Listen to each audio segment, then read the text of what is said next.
समाजवादी पार्टी जिंदाबाद जिंदाबाद, अखिलेश भैया जिंदाबाद जिंदाबाद, प्रताप भैया जिंदाबाद जिंदाबाद। जिला पंचायत के प्रत्याशी वार्ड नंबर 6 से युवा नेता, आपके चहेता, आपके बेटा, आपके दिलों पर राज करने वाले, सभी को सम्मान देने वाले प्रताप भैया को भारी मतों से विजयी बनाना है, अपने गांव को चमकाना है।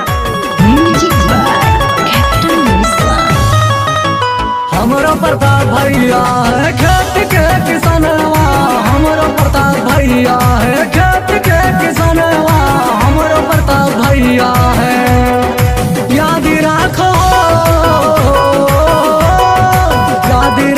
भैया प्रताप भैया के निशानवा, हमारा प्रताप भैया है खेत के किसानवा, हमारा प्रताप भैया है खेत के किसानवा, हमारा प्रताप भैया है।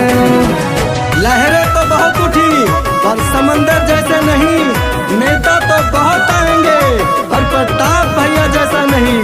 सभी चाचा चाची भैया को बताना है, अब की बार प्रताप भैया को ही जिताना है।